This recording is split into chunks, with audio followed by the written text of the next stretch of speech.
തിരുവോണം എന്നൊരു സങ്കല്പം എങ്ങനെ വന്നു എന്നറിയില്ല. ഒരു പുരാണത്തിലും മഹാബലി കേരളം ഭരിച്ചതായിട്ട് പറയണില്ല. പണ്ട് കേരളം ഇല്ലല്ലോ. യഥാർത്ഥത്തില് ഓണം ഒരു കാർഷികോത്സവമാണ്. കർക്കിടക മാസത്തിലത്തെ കഠിനമായിട്ടുള്ള മഴയും ദുരിതവും ഒക്കെ കഴിഞ്ഞ പൊന്നിൻ ചിങ്കം വന്നു. അപ്പോഴേക്ക് നമുക്ക് കൊയ്ത്ത് പുന്നെല്ല് കിട്ടും. ആ ഉത്സവമാണ് യഥാർത്ഥത്തില് ഓണാഘോഷം. അതിൽ ഇങ്ങനൊരു കഥ എവിടെ നിന്ന് വന്നു എന്ന് എനിക്കറിയില്ല. യഥാർത്ഥത്തില് മഹാബലി ഒരു ദാനവ രാജാവായിരുന്നു.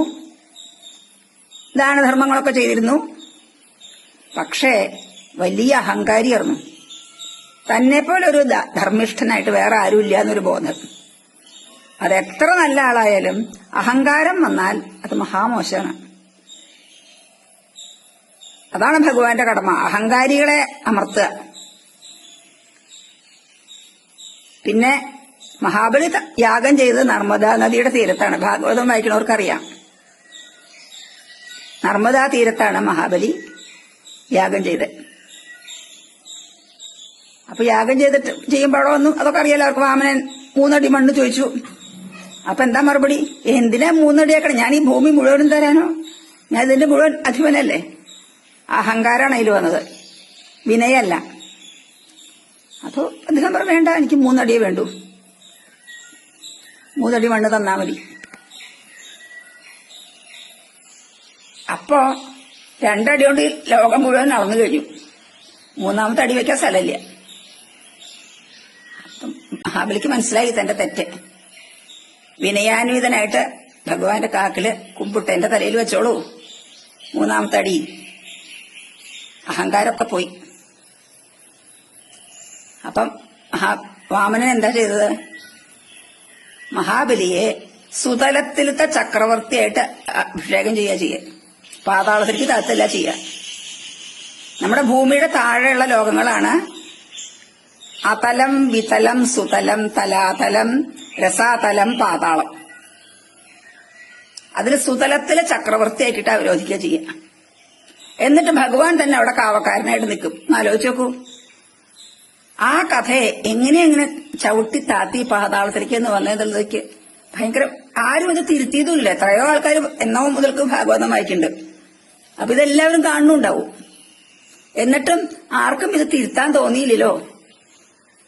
അത് വേരൂന്നി നമ്മുടെ സംസ്കാരത്തില്.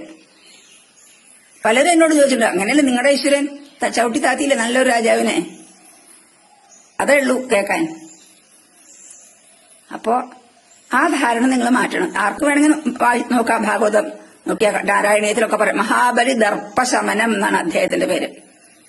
മഹാബലിയുടെ അഹങ്കാരത്തിനെ ശമിപ്പിക്കുകയാണ് ചെയ്യണത്. അല്ലാണ്ട് മഹാബലിയെ ചവിട്ടിത്താത്തല്ല. മഹാബലിയുടെ അഹങ്കാരം ഇല്ലാണ്ടൊക്കെ ചെയ്യാം. പിന്നെ വേറൊരു കാര്യം കൂടി പറയാനുണ്ട്.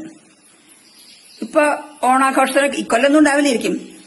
മുമ്പൊക്കെ ഓണാഘോഷത്തിന് മഹാബലി കൊട്ടും ഒക്കെ ആയിട്ട് വരുമല്ലോ. ആരാ അവരുടെ ഒരു കുടവയറിന് പൊണ്ണത്തടിയനാണെന്ന് പറഞ്ഞേ? മഹാബലി. അദ്ദേഹം രാജാവാണ്. രാജാവാണെന്ന് വെച്ചാൽ യോദ്ധാവാണ്. യോദ്ധാവാണെന്ന് വെച്ചാൽ ആരോഗ്യ ദൃഢഗാത്രനാവും. ഇങ്ങനെ പൊണ്ണത്തലിയും കുടവയറൊക്കെ ആയാൽ യുദ്ധം ചെയ്യാൻ പറ്റുമോ? എന്തിനാ ഇങ്ങനെയൊക്കെ ആക്കണം തോന്നാറുണ്ട് എനിക്ക്. ഒരു കോമാളി വേഷം, ഓലക്കടയും പിടിച്ച്. എന്താ അതിന്റെ ആവശ്യം? ചക്രവർത്തിയായിരുന്നു. ചക്രവർത്തിയൊക്കെ നല്ല യോദ്ധാക്കളാണ് അവരൊക്കെ. അതൊക്കെ മാറ്റി മറിച്ചു. എന്തായാലും എനിക്കപ്പൊ നിങ്ങളോട് പറയാം. നിങ്ങൾ എന്റെ കുട്ടികളാണല്ലോ, അപ്പൊ നിങ്ങളോട് പറയാലോ എന്റെ മനസ്സിലുള്ളതൊക്കെ. അതേപോലെ തന്നെയാണ് പുലിക്കളി. എന്റെ കുട്ടിയിലൊക്കെ പുലിക്കളിയുണ്ട്. തൃശ്ശൂർ ഭാഗത്താണല്ലോ പുലിക്കളിയുടെ ഉത്ഭവം. അന്നത്തെ പുലികളൊക്കെ എങ്ങനെയാ വെച്ചാ പുലിയുടെ പോലെ ഇങ്ങനെ മെലിഞ്ഞ് നീണ്ട് കുറച്ച ദേഹമായിട്ട് മുഖത്ത് മാത്രം ഒരു മുഖം മൂടി വെക്കും. എന്നിട്ട് മേലെ പുലിയുടെ പോലെ പുലി ഉണ്ടാവും, വരയം പുലി ഉണ്ടാവും. അങ്ങനത്തെ ചിത്രപ്പണികളോട് കൂടിയിട്ട് നല്ല കസർത്തും കാണിക്കും. അതും ഇപ്പൊ കുടവയറുള്ള ആൾക്കാരാ, തടിയന്മാര്. ഇപ്പോഴത്തെ പുലികളെ കണ്ട അറക്കി സത്യം പറഞ്ഞ. എങ്ങനെ കാലം മാറി നിശ്ചയില്ല. എനിക്ക് വയസ്സായിട്ടാണ് എനിക്കും തോന്നണം എങ്ങനെയൊക്കെ. എന്തായാലും അതൊക്കെ പോട്ടെ. നമുക്കെല്ലാവർക്കും കൂടി സന്തോഷം.